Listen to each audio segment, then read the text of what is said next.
Hey everyone. Thank you. Welcome back to another episode of Oh Yes, Honey. My name is Tracie Collins.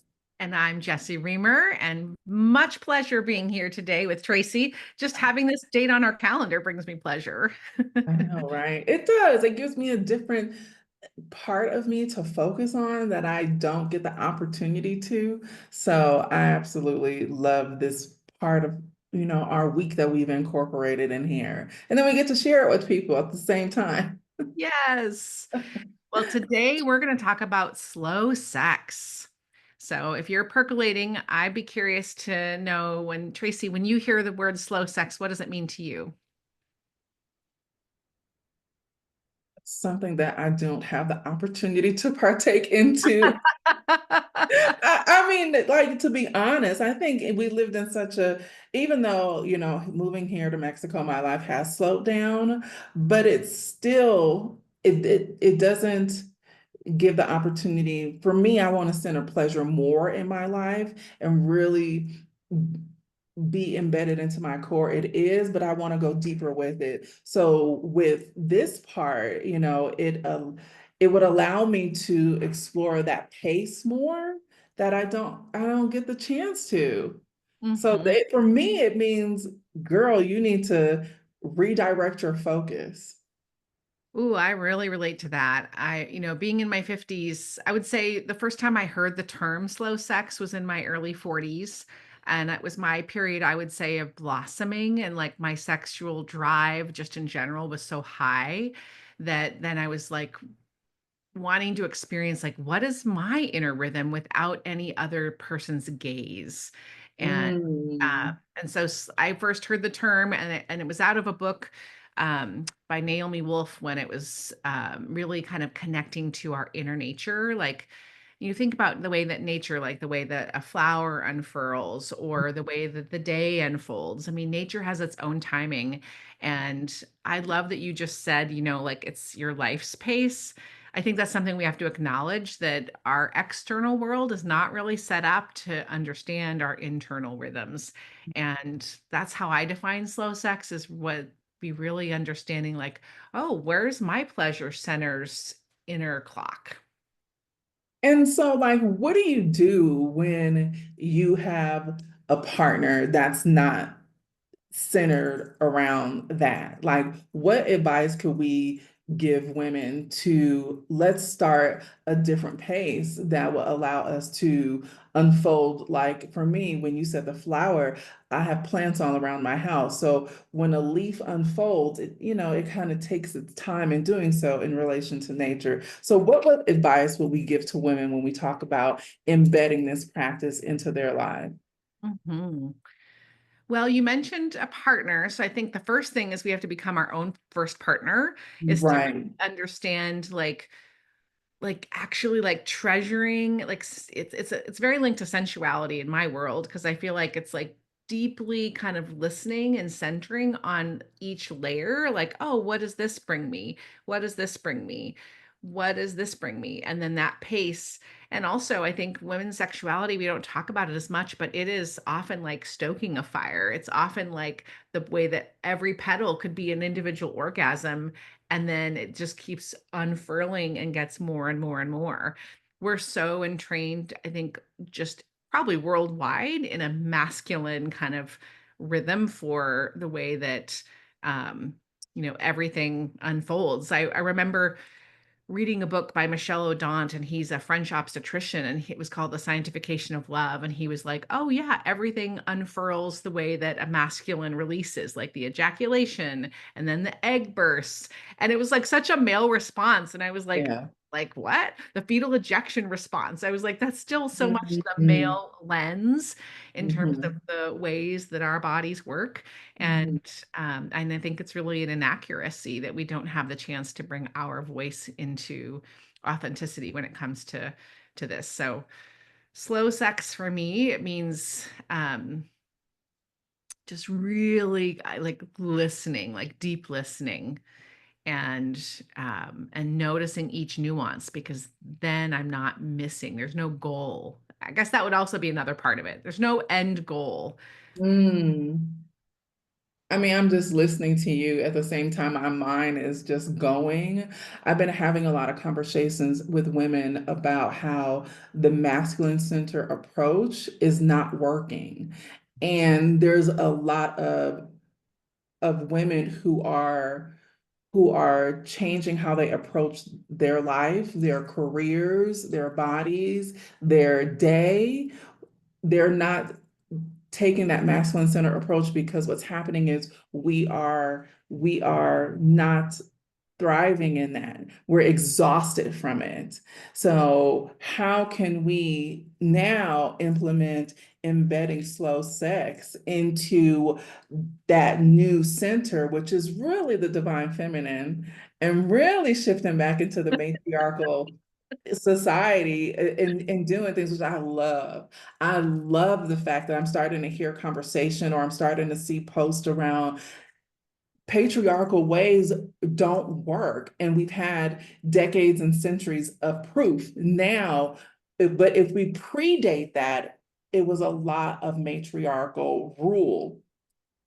Oh, I just saw the algorithms are listening because I just got a post that came across where it was this exploration of all the matrilineages that still exist today Yes, that are yes, there. Like what is, these are pleasurable centered societies yes. and where everyone's taken care of. So it's like we know these answers are there. They're there. I have to just speak this one practice because you asked about a practice and you're in the heat of your like this is your heat window, I think, in Mexico. We're coming into it now with the summer. And for me, one of those practices I actually took from a birth exercise, but brought it into a pleasure exercise, which is just like having one ice cube and tracing it in across the body and like Mhm. really like leaning in and feeling the sensation and how that changes. Has to be a hot day because it's about pleasure, not about like how long can you hold the ice cube. But that feeling of like noticing the shivers or noticing the sensation or noticing something relaxing or getting excited and Yeah, that like from top down all the way through. And yeah. that takes a special kind of partner to want to participate in that because it's such a different nuance in terms of the destination is the sensation versus the destination is, an ejaculation or an orgasm Or penis-centered focus. or a penis. Exactly.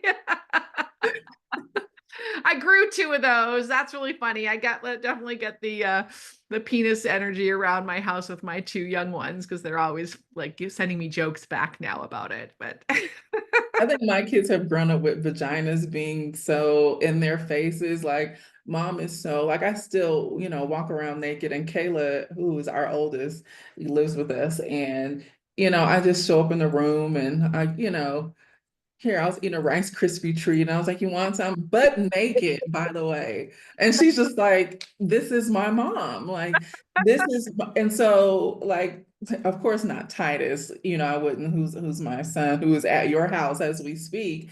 Uh, yes.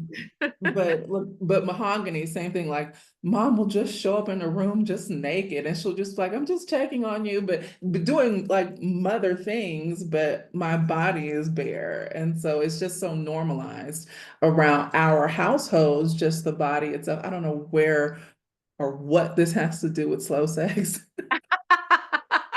but but But it yeah, feels an embodiment. I think what you're showing is that if there's an embodiment, like what does our body actually feel good doing? And our yeah. body feels good, we know that I have a friend who she does this big camp out in a nudist community.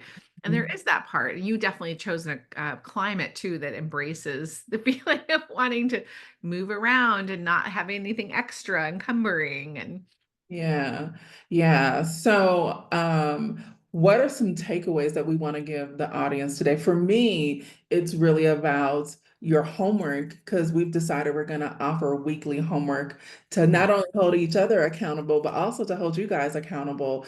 I think, how can you slow your life down? How can you embed slowness into your daily life so you don't feel so rushed and your nervous system isn't, you know, you're not continuing to add an overstimulation of your nervous system. Mhm. And then embody that being your first partner. How can you offer that slowness to yourself? Like, I think like challenging yourself to slow down.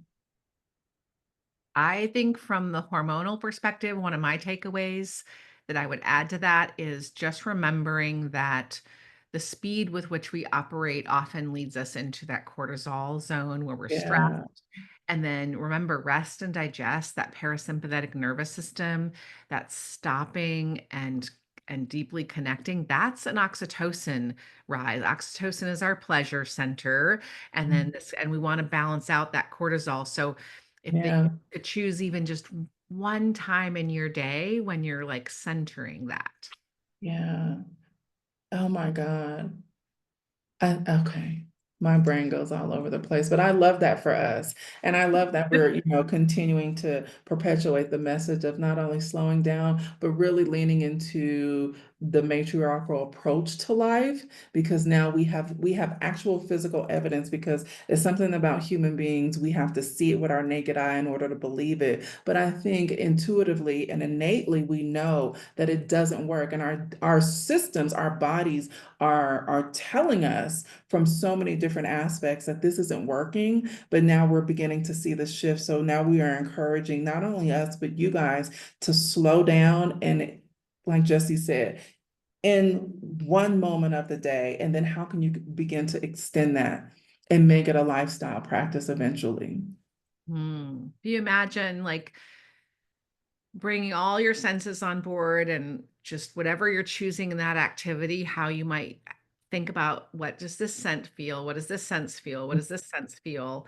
And then where would satisfaction or satiation, like feeling like, I mean, rest and digest is nourishment. It's like, I feel satisfied. And can you call that in through moving through slowly each one of your senses feeling satisfied with whatever that activity is? Mhm. And I'm gonna promise it's not gonna be the cup of coffee that I try to do every day. I'm gonna choose a different activity this week. And Okay, it's you a really guys. good Italian coffee. Ooh, thank you guys so much for joining us on another episode of Oh Yes, Honey. And hopefully you guys can take some slow sex advice or slow sex tips and drop in the comments if you have any questions or anything that you guys do that's in relation to this that allowed you to slow down this week. Yes, let's hear your comments. I wanna hear what your slow sex activities are this week. All right, you guys, thank you so much for joining us on this episode. We'll see you next time.